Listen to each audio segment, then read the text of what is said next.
Hello everyone and welcome back. My name is Greg Furman, market analyst here at TraderPlanet.com, and these are the market positions for July the 12th, 2011.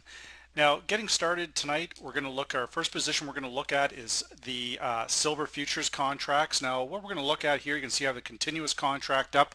We're going to be looking at the September contracts. Now, the silver is kind of an interesting play here. Gold very clearly breaking to new highs. Silver just it's been flat for essentially since about the beginning of June. So you can see our indicators have been in heavily oversold territory for some time.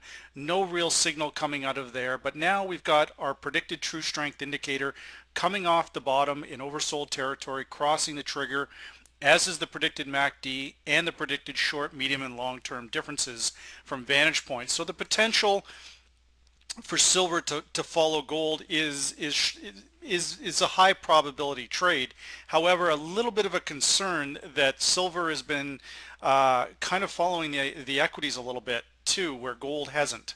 So looking at this right now, our key levels 35.51.40, 35.60.20, and 36.80. So our key level here is 35.51, the vantage point 18-day predicted moving average. We're using that as basically a pivot entry. Now we would like to see our daily report also agree with that along with our crossovers. Now let's go in and have a look at the vantage point crossovers. Our short-term crossover is basically somewhat flat. We've had a bit of a down day today. Now our medium-term crossover from vantage point, however, is showing a buy signal. So that in conjunction with the predicted MACD and the predicted true strength indicator is a pretty decent signal. Now looking at the long-term crossover from vantage point, it has crossed the trigger, but it is still flat. But the key thing is it has crossed. Now if we use the additional indicators from vantage point, we can bring in the vantage point predicted high and low. The red line is the predicted high, the black line the predicted low. You can see that we've tagged the upper band, which is the vantage point predicted high. We've consistently been higher.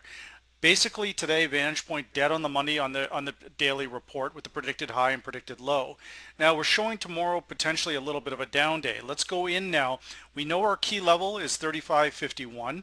We're going to look at the daily report now and use that in conjunction with the vantage point predicted moving averages and those pivot points that I've identified. So we have 35.48.20, 36.41. So for tomorrow, on these futures, we're going to be looking at the 35.50. Your aggressive traders, they can go in around 35.52, 35.51. Less aggressive traders look for 35.50, 35.48. That's a reasonable play. So you have a couple of options there for going in. We can see that we've closed at 35.69, a little better than Friday, so a little bit of a recovery there. But again, a little bit of a concern that with those non-farm payroll numbers, silver didn't go up, it actually went down a little bit. So again, kind of following those equities, I think we're going to get a little bit of a retracement on the equities for tomorrow, but not much. So 35.48, between 35.51 and 35.48 is a reasonable entry on these silver futures. Now that's our first position for tomorrow. Now our second position for tonight is going to be in the August E-mini natural gas futures contracts. Now we're going to go somewhat counter trend here. We're going to be looking at longs. Now what I'm seeing here, again, we've got the predicted true strength indicator in heavily oversold territory starting to turn up to cross the trigger. We have the predicted MACD, the same thing, getting ready to cross that trigger. The predicted short-term difference from vantage point clearly breaking up and above the zero line.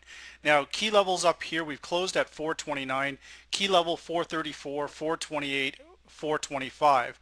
So we've already closed above 2 of the vantage point predicted moving averages. So looks good there. Now going into our crossovers, again, we've just got this short-term crossover crossing the trigger to the upside. You can see this candle, this bar here is showing the vantage point predicted high low for the next day.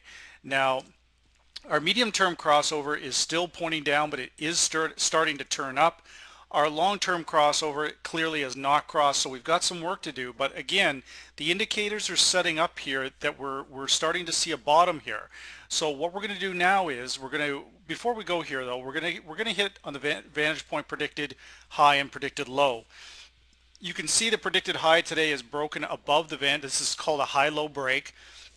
Excuse me. So we've moved above that. This suggests that we are going to be bullish tomorrow. Natural gas going in the opposite direction of light sweet crude. Crude's moving down, natural gas moving up. I think that play will continue. Natural gas will continue to fall, continue to move higher, and crude oil will continue to move lower with equities. Very high correlation there. So with that said, we can identify that we have a short-term buy signal in a downtrend, just to make sure I'm clear about that also. So we want to fine-tune this entry point now. For tomorrow, we've got 421 and 441. 441 is the predicted high, 421 the predicted low. So we're going to use that 421 level to get into buy positions.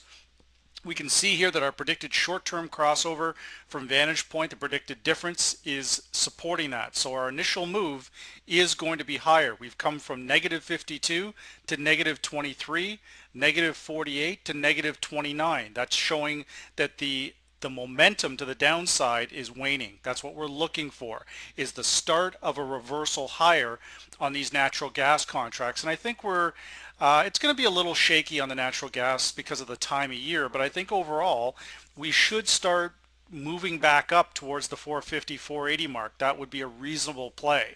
But again, we're going to see volatility in all commodities and all equities with what's going on in Europe, and with what's going on in the US with the debt ceiling, and so there's definitely some fundamental issues at play here.